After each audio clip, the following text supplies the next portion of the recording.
Assalamualaikum warahmatullahi wabarakatuh. Waalaikumsalam warahmatullahi wabarakatuh. Selamat pagi anak-anak. Pagi Bu, Gimana kabar kalian? Sehat? sehat. Nah, sebelumnya perkenalkan nama Ibu Liana Sifanjani. Kalian bisa panggil Ibu Liana ya. Ya, Sebelum pembelajaran dimulai, Ibu mau tanya dulu, di kelas ini siapa yang nggak berangkat atau berangkat semua?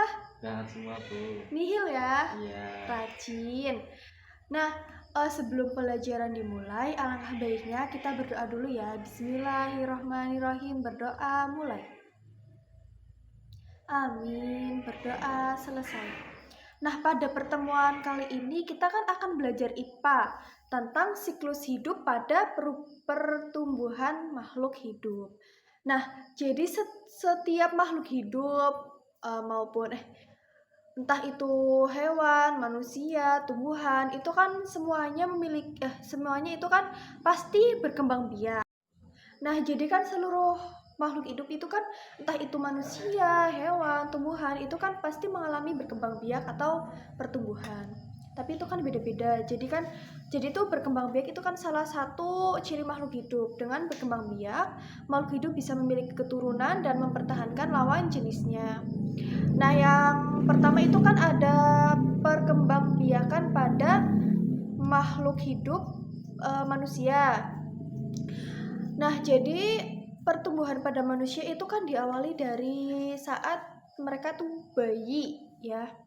Dan jadi saat bayi itu kan mereka berukuran kecil dan selalu bergantungan kepada orang tua.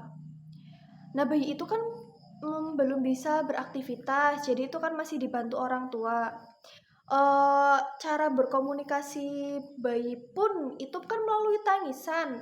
Nah, tangisan itu bisa menandakan bayi itu yang pertama ada lapar, haus, tidak nyaman, dan yang lain-lain. Dan yang kedua itu kan ada masa balita. Pada masa ini itu terjadi pada umur 0 sampai 5 tahun. Nah, pada masa ini balita sudah bisa belajar, makan, berjalan, berbicara, dan hal-hal dasar lainnya. Nah, yang ketiga itu kan ada masa anak-anak. Jadi kan masa anak-anak itu kan kayak kalian. Nah, mereka tuh udah mulai belajar dan bisa membedakan mana hal yang baik dan hal yang buruk. Nah, pada saat masa anak-anak manusia itu belajar berbagai hal dengan melalui sekolah. Kayak kalian itu kan SD. Nah, yang keempat itu kan ada masa remaja. Jadi, masa remaja itu tahap akhir pertumbuhan fisik itu bisa ditandai dengan peningkatan tinggi ukuran tubuh dan perubahan suara pada laki-laki maupun perempuan. Jadi dari kalian SD nanti sampai besar itu pasti suara kalian enggak kayak sekarang, itu pasti akan mengalami perubahan. Entah itu yang laki-laki atau perempuan, itu pasti akan mengalami suatu perubahan pada suara kalian dan ukuran tubuh kalian. Nah, yang kelima itu kan ada masa dewasa. Masa dewasa itu manusia sudah hidup secara mandiri. Jadi tuh kayak orang tua kalian. Saat besok kalau kalian dewasa itu kalian harus bisa hidup dengan mandiri. Nah, pada saat dewasa itu manusia itu sudah memiliki ukuran tubuh yang maksimal. Pada tahap ini, manusia juga sudah dapat bertindak dengan lebih bijak lagi. Yang 6 atau yang selanjutnya itu kan masa menua. Pada masa menua atau masa usia lanjut itu fungsi organ tubuh mereka itu sudah berkurang lagi. Kayak nenek kalian atau kakek kalian. Jadi mereka tuh kayak bayi lagi gitulah, apa-apanya harus dibantu. Kayak mungkin kalau sudah lansia atau sudah kakek-kakek nenek-nenek banget itu kan mungkin jalannya susah atau makannya susah, jadi tuh harus dibantu oleh orang tua kalian. Dan yang selanjutnya itu kan siklus hidup pada hewan. Ibu mau tanya siapa di sini yang tahu siklus hidup pada ayam? Mas Dava. telur, mulai dari telur, habis itu menetas menjadi anak ayam, terus ayam remaja, ayam dewasa, terus bertelur lagi. Nah, jadi tapi beberapa hewan itu mengalami metamorfosis dan sementara yang lain tidak. Seperti kucing, itu kan meliputi bayi, anak kucing hingga kucing dewasa itu kan tanpa perubahan tanpa perubahan wujud gitu loh. Jadi kan dari awal mereka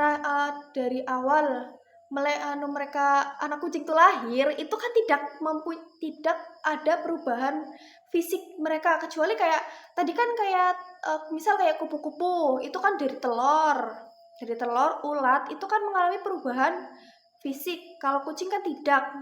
Dari dia lahir sampai hingga dewasa itu kan tidak pernah mengalami perubahan pada tubuh mereka. Dan yang selanjutnya ada siklus hidup pada tumbuhan.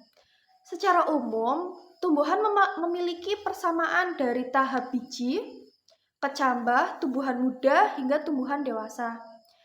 Nah, jadi kayak misal tumbuhan pisang itu kan mulai dari tunas. Terus kayak misal tumbuhan apel itu kan mulai dari biji nanti bertumbuh nanti jadi tumbuhan kecil.